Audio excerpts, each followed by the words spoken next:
When you surround yourself with people that want to do good by other people, things are really a lot easier.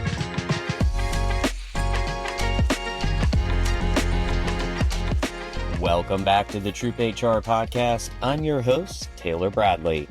Today we're speaking with Jamie Coakley. From scrappy founder to executive operator, her career journey is anything but traditional. With nearly a decade at Electric and a background that spans boutique recruitment to business operations, she's uniquely positioned to talk about what it really takes to grow with the company and drive transformation within. Today, she joins us to unpack what it means to move from HR leader to Chief Operating Officer and the mindset shift required to take that leap. But before we get into HR to COO transition, we asked Jamie, can you walk us through your journey and how you got here and what your current role looks like at Electric? I have been at a company that I'm with today, Electric, for almost the greater part of a decade now, just past, I think, 8 years in October, and joined at a really early stage. As a former founder and operator myself, I owned a recruitment agency here in New York that specialized in Salesforce.com talent, sort of very niche and boutique. And prior to that, had worked at recruiting agencies specializing in high growth stage companies, specifically their go-to-market teams. So have this background working in tech, working with amazing tech companies and helping companies scale and hire, and ended up going on the inside to have this lesson of okay, what is it actually like, not to just place people right at these companies, but to grow up from the inside. And that was my journey with Electric, starting many moons ago, and have since then been a part of just an awesome growth story, both from a people and headcount perspective, from a transformative business perspective. Sort of, I get to sign up for a new job every year in the way that the company is changing and growing and adding people or adding product lines. And so excited to talk about just what that transition in my career has been like today, coming in as a really recruitment agency operator into HR role. That was a step on its own, but then separately moving from HR to COO, now overseeing RevOps and finance and a lot of other teams at Electric throughout my time here. So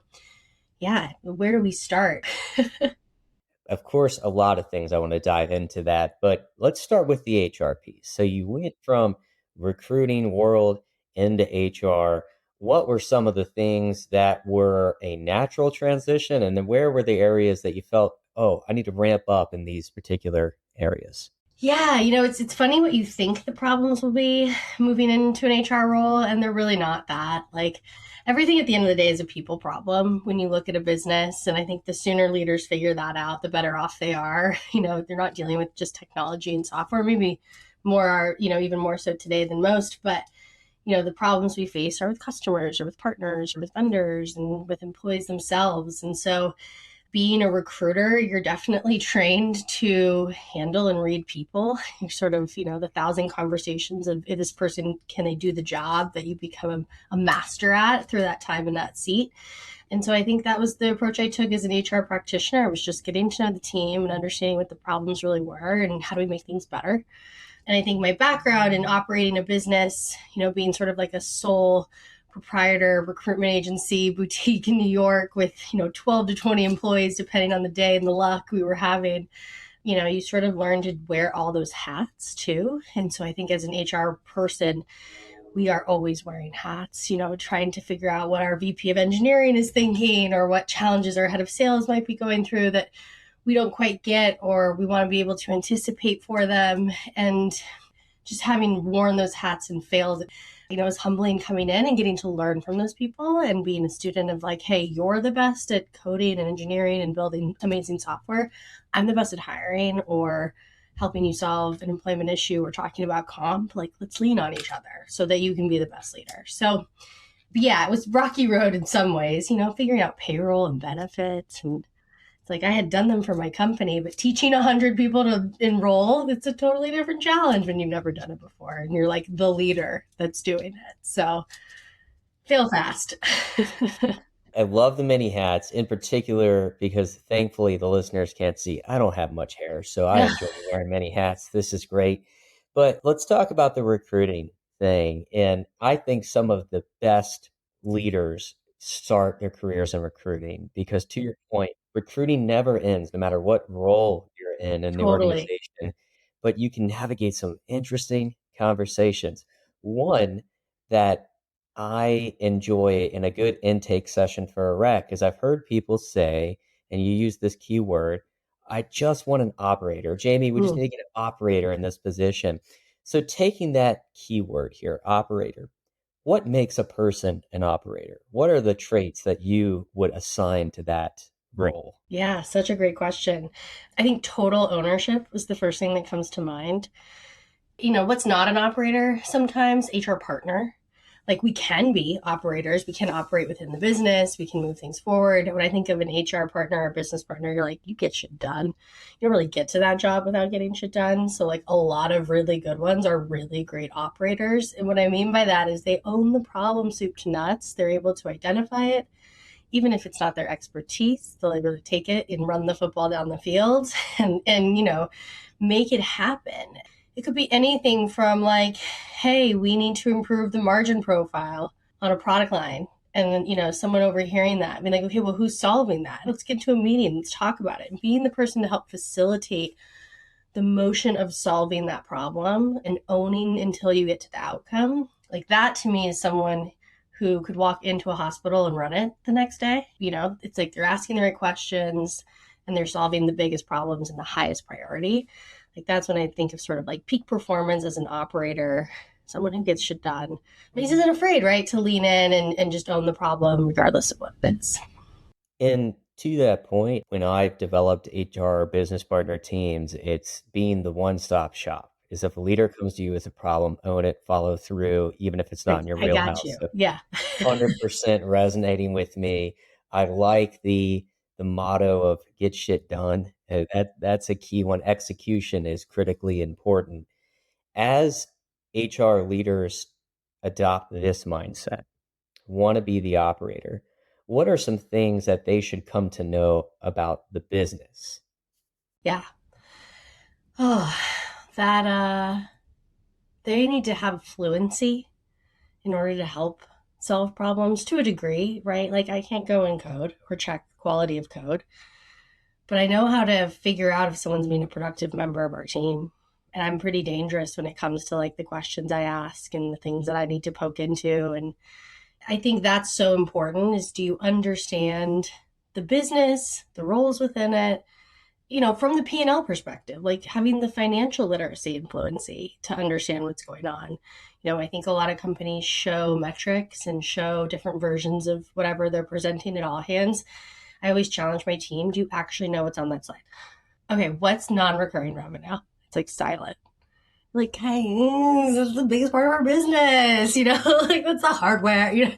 And when it starts to click and then you see it, and a director comes to you and is like, hey, I think we should talk about this because of something they saw, because they truly understood like that slide. It's like, oh, yes, breakthrough moment. Like they start to operate as a P&L owner, not just like a stakeholder in the business. And yeah, I think HR business partners, I mean, they're doing it all the time. They're not getting credit for it, I think is the problem, right? Like we solve everyone's problems all the time. And so, I think learning how to advocate for yourself and get the credit that you deserve for the problems you're solving in a way that is productive and, conducive to your culture, I think is also a huge part about being seen differently, as an HR practitioner and being like a true operator within the business or an owner within the business acting like that. It's like you're getting credit for the stuff that you're doing and, you're speaking up and sort of like owning the thing, right? So being present and visibly present, I think, is a huge part of that. In the P&L, we've spoken recently with a few guests on this topic. It seems like a self-imposed limitation that some leaders have of, I don't understand finance. And Mm-hmm. for me, P&Ls aren't that scary. You No, don't have to have a background in accounting to understand the fundamentals of it. We do a mini MBA program that cool. everyone in HR is required to take, but all of our Love managers that. are required to take. And I had a moment the other day where one of our business partners in one of our cross-functional meetings, someone had asked what the gross margin was on the project, and she answered before the business leader did. And I was like teared up. I was like, this Yes, is it. we made it. This is perfect. This is perfect. everyone knew it, but it was just the fact that she knew it inside and out Yeah. was phenomenal. That's the best. That fluency and like all the things you just said, like joining revenue and ops conversations on a regular basis, knowing the numbers. Like I think our CTO, he got a challenge a couple years ago to be like, learn revenue, that side of the business. Like you have to understand it. You have to be responsible for it. I think this is more on his path to CTO, which he definitely mastered and did. We joke now, Yotam loves revenue because he's the first to rattle off the metrics. He's the first to say, oh, we've closed 13 transactions, not 12. You're like, what? Like who is watching the leaderboard every second more than actually our CTO now because of how fluent he became in the business to understand what was going on. That's a byproduct of his team's work. So yeah, I love that participation. When you see it, you're like, yes, we did it. It also blends in, and I love your take on this too, is we become less the HR person. And I always get the vision in my head if you never want to be Toby Flenderson from The Office, you want to be seen differently than that character. And that's where I feel like you start to move in towards the operator land. Yeah. And to your point, I don't know how to code, but I understand the friction points each day of our engineers and Mm-hmm. how we can mitigate those. I want to position back to when you're a founder. I feel like that is the most invested one could be in a business. It's your kid, if you will, Yeah. right? And you had a team of 12 to 20. So I'm sure when you made a hire, a lot of effort went into that. What are some unique things that you kept in mind as you thought, I'm going to bring this person on our team? Ooh. It's funny. I'm like trying to place myself back in that stage and also remember if it's any different from now. Mhm. Has it changed at all? Like, have those core values and that like cuttiness of the scrappy 12-person team changed and, being removed? And I don't think it has. I think the number one thing I look for, obviously, like very kind. I like to say I hire smart, nice people. And I steal that tagline from my exec coach, the name of his company, S&P Communications. They're amazing. But like that's truly the quality of everyone I think I've tried to surround myself with at work, underneath me, as peers, as bosses, is like, are you a genuinely nice person that is caring and inquisitive about your own mental capacity and learning capacity and wants to grow and develop? Like I want to be around people like that. And I thrive when I'm in that environment. I think outside of that, like, have you done the job? Is there a track record? Like there's those like undeniable proof points I also need to make sure are there because risky hires are exactly what they're called, risky, and they don't always work out. Sometimes they do. And then I think grit, right? Like, do you have the growth mindset? Did you do something in life that was not required of you and excelled at it in a way that was peculiar? Like, I don't care if, you were on the archery team or the captain of football or whatever. Like, what was that trajectory for your life story? And why do you care about being a better person than you are when you wake up in the morning every day? You find great people, that do amazing work and change lives in that way when you focus on those like core things. So I don't know that those have changed much over the years either, which is nice. Perhaps they were instilled in you and have grown, right? Yeah, thanks, mom and dad. Oftentimes, when I have this conversation, we get people that say, I want smart, capable people, Hmm. but I actually love how you added kind. Hmm. And I recognize you got that, it sounds like, from someone else, but how have you seen that benefit as being a core part to hiring? Yeah. Sadly, I think the story that comes to mind is like a core part of firing, when we've gone through reductions at Electric and had those tough moments to say goodbye to people. I've gotten to watch my CEO without blinking make these calls that are just like the right calls to make, as it comes to extending benefits for someone who's about to go on pat leave. I'm like, okay, well, there's like 12 other dads. He's like, all right, I guess we got to pay the ball, like, all right, great choice, like when you surround yourself with people that want to do good by other people, like things are really a lot easier in life, because you don't have to waver in this way that I think I've seen a lot of peers and a lot of people who I admire greatly in their own careers with those relationships with founders and CEOs as an HR executive or a finance executive. Like you kind of have to argue sometimes for like better benefits or more leave or, and I'm very blessed to work with a founder that's like, yeah, why wouldn't we do that? I'm like, oh, God bless you. Okay, great. I agree. Let's make that call.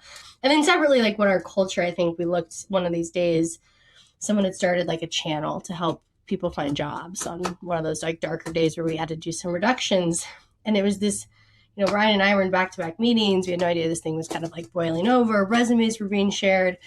People were helping each other. There was a list of like what people were looking for and another list of like jobs and places where people were hiring. And I'm just like, come out of the woodwork of 100 Zoom meetings or whatever, like, wait, this is happening. And our head of talent like jumped in and is already on phone calls doing resume reviews with people. And just like this cool moment of like, wow, like we do care above all else. Like that's our core value. And when you get to see it sort of behave in a way that you didn't think it would all on its own, you just feel blessed to be a part of it. You're like, all right, I think our work here is done. Like, it's always never done. But, we did a right thing by hiring smart people and allowing them to just know, like, whatever you guys do here, as long as it's in the best interest of each other and the company, like, no one's getting in trouble.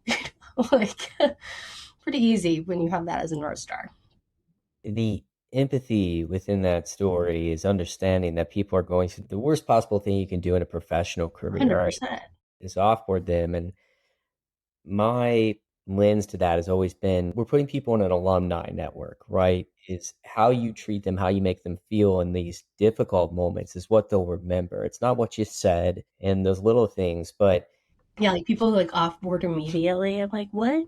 yeah, We trusted this person at 9 a.m. to do their job, and at 9:45 we don't anymore. Like they can have until Friday. They can wrap up their things. They can say goodbye to friends. They can meet with their coworkers who can maybe help them. Like, why does that happen? I feel so bad. People get like the email and you're shut out. You're like, okay, do I say bye? I had a meeting at 11, Like, it's crazy. similar to you, the CEO I work with, when we would bring up these conversations, he hasn't said this, but it's almost like it's my name on the company. So Mm, why would I not want this to be a right. dignified, respectful place? And 100%. I really admire that that's a core part because I often hear the operator mindset is capable and having some of the background, but you don't hear kind often. So that stood out to me. I absolutely love that aspect. So the journey of gone through founder, you did HR, and HR, the good news is not a lot of strong opinions out there. It's super smooth sailing. Then you want to make this jump into I want to be a COO. And what's interesting on leading this podcast over the past 2 years, this is coming up way more often than I've Yeah. ever heard about it before. So if I'm an HR executive and I want to make that transition, how do I begin to move that way? Yeah. It makes so much sense that it's happening more and more because I think, to our earlier convo, like HR practitioners are just owning more and more. And I think through the dance that we all had to do in the last 5 years since the global pandemic, like we've proven our strength at the table and the knowledge, I think, of like how things work and what should happen. We talked about a few things like building that fluency, that business fluency is a huge part of that transition. I remember Ryan always kind of challenged us to have the financial literacy of a CFO. He's like, everyone here should model, everyone here should know P&L and SaaS metrics and how we're trending, and just like this relentless pressure to learn it. Ultimately, we learned it, right? But like how board decks are structured, if you're not a part of that process, like become a part of that process somehow. Volunteer to pull reporting, understand what like churn and payback and LTV and all these like fun metrics that people talk about in these board meetings truly mean, and how I think we as people leaders start to understand like how at the end of the day, this metric is a human doing a job or something not working potentially in the business that's preventing that metric from, and how do you uncover that? I think uncovering it is like that mindset of operating like an owner. I think that was a big shift. And I think HR practitioners do it because anyone who's had to sit in a reduction scenario in the past 5 years, again, since this pandemic, has had to think of like, wait, you're going to keep that guy and I'm not keeping this person? Like, no effing way. Like, as you sort of like you learn that fight, that dark fight for the P&L. Once you've done it, you settle for a lot less that goes on in it. HR practitioners have become this like voice in the room that's like, what are we doing? And I love that aspect of that honesty, but it comes with how are we showing cost or impact through what's happening on the people side.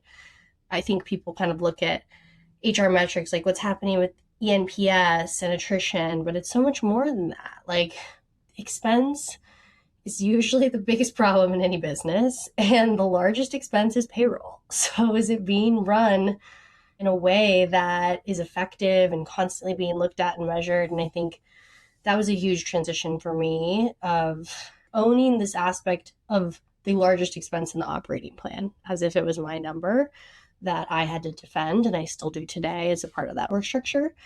And then I think depending on, like, I would say, like, what kind of HR leader you are, right? Like, there's like the systems thinkers that I think exist out there that are like a totally different mind than the like talk to think people who are more like out there in employee experience and culture front leaning.